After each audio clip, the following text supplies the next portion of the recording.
Coucou tout le monde, bienvenue sur ma chaîne.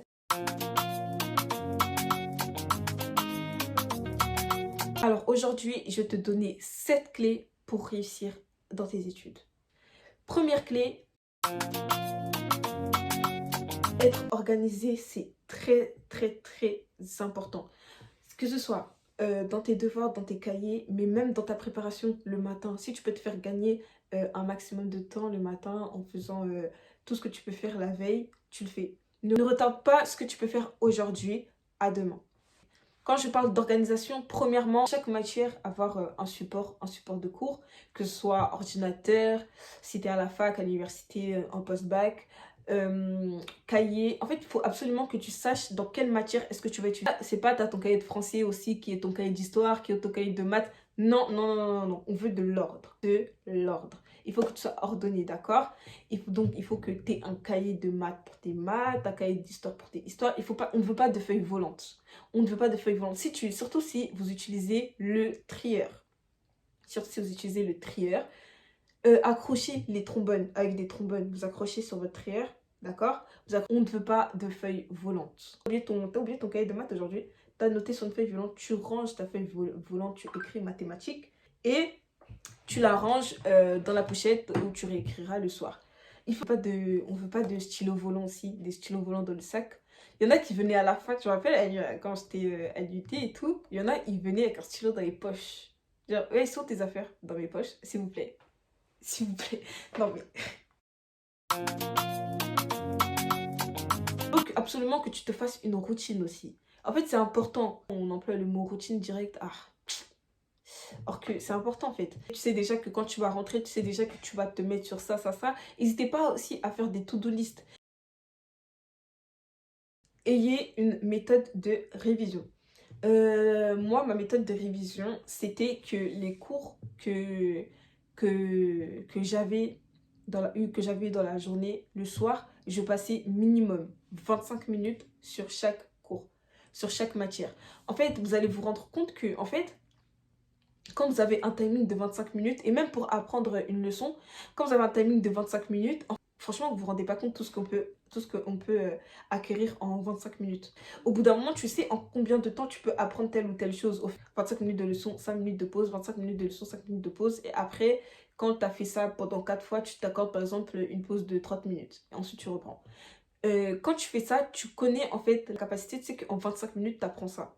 Moi, je sais que j'apprenais plus de la moitié de ma leçon. Mais vraiment, quand j'étais vraiment concentrée, tu es là, tu mets ton minuteur, 25 minutes, t'apprends, 5 minutes de pause, une mémoire visuelle. Écrire, que ça t'aide à réviser. Faut que tu le fasses. Si tu sais que pour toi, t'es quelqu'un d'auditif, c'est-à-dire que t'as plus de facilité quand tu entends ce que tu dois apprendre, et bah, sois plus attentif en cours et récite-toi tes leçons à l'oral. Il y a plein de méthodes. Vous pouvez aussi vous enregistrer le matin quand vous avez des examens. Tu es là, tu prends ton téléphone, tu enregistres ta leçon, tu enregistres. Et puis le matin, si tu prends les transports, tu mets tes écouteurs et tu écoutes ta leçon enregistrée. Donc voilà, très important d'avoir sa propre méthode de révision et aussi arrêter de demander les fiches de révision des gens.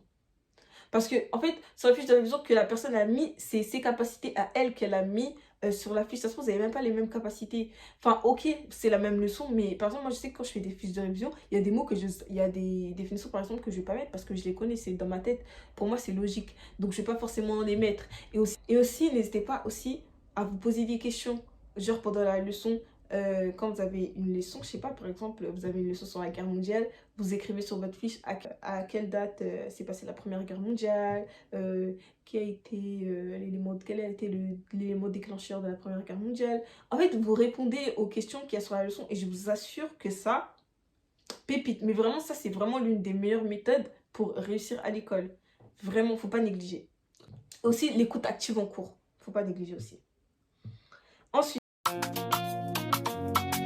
toujours dans l'optique de réussite, ne compare pas ta réussite avec celle des autres. Si toi, tu as échoué quelque part et que ton ami a réussi dans cette matière-là, exemple, ne te compare pas. Ça sert à rien, ça mène à la frustration. On ne veut pas être frustré. Si ton ami, elle a une meilleure note, au contraire, demande-lui comment elle a fait pour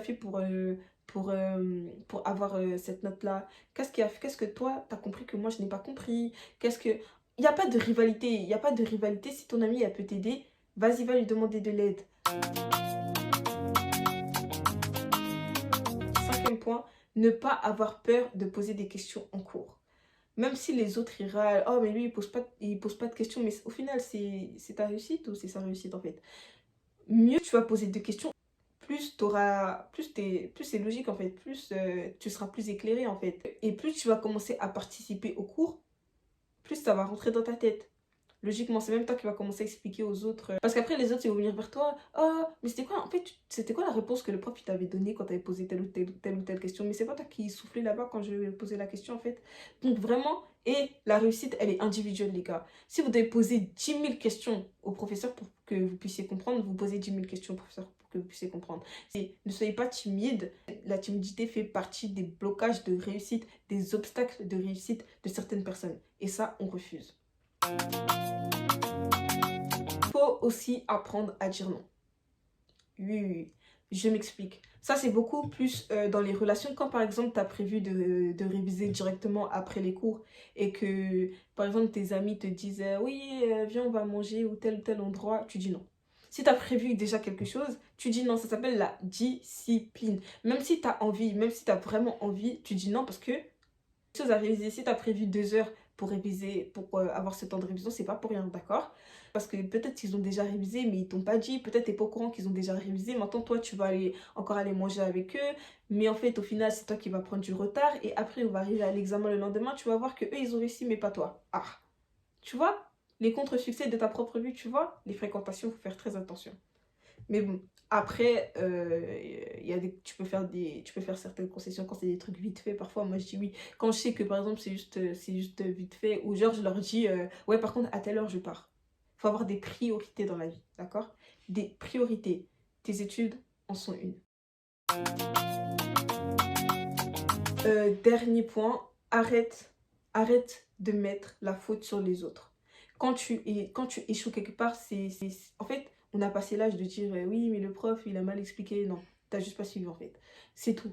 Au bout d'un moment, il faut arrêter de se trouver des excuses. Parce que toi, en fait, là, tu viens, t'es choqué de ta note alors que t'as révisé la veille pour le lendemain et tu fais la personne choquée en disant oui, mais le prof, il a oublié de dire ça. Oui, mais j'avais pas cette partie du cours, je savais pas. Tu es le propre responsable de ta formation. C'est-à-dire que si tu es absent à un cours et que tu n'as pas eu le cours, tu demandes. Tu demandes directement le lendemain quand tu arrives en cours, tu demandes. Et des CM en amphi et tout, et que tu vas prendre des notes et qu'il manque une note, quelque part, et que tu dois te demander, encore tu dois aller chercher, ça se trouve le prof il a pas correctement dit ça et tout. Arrête de mettre la faute sur les autres. Sois responsable de ta formation. Un dernier conseil si vous voulez réussir à l'école, quand vous avez des examens, vous ne mettez pas la pression. En fait, il n'y a pas que l'école dans la vie. C'est pour ça que dans ma dernière vidéo, je disais qu'il fallait partager vos ambitions. Il fallait vraiment que vous mettez un peu d'énergie dans tout et pas toute votre énergie centrée à l'école. Parce que quand vous mettez toute votre énergie sur une chose, il suffit d'une chose, d'un truc qui se passe dans l'école pour que votre énergie, que vous n'ayez plus du tout d'énergie. Alors que si vous dispatchez votre énergie, vous avez un peu d'énergie là, un peu d'énergie là, un peu d'énergie là, c'est une bonne chose. Donc voilà. Donc l'échec à l'école, ça fait partie du processus. Tu as le droit d'être démotivé. Tu as le droit au moment où en fait, tu n'as plus envie. Tu as le droit. Mais il faut vite te ressaisir. Échouer à l'école, c'est pas une fatalité. D'accord? Si tu as échoué à tel ou tel examen, c'est pas fatal, c'est pas une fatalité. D'accord? Tu te relèves et tu vas de l'avant. Parce que dis-toi de toute façon que personne ne le fera à ta place.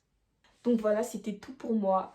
N'hésite pas à t'abonner, à liker la vidéo si tu as aimé. Et vous pouvez me suivre également sur mes différents réseaux sociaux. Je m'appelle Suntoke Vibes partout. Bisous tout le monde.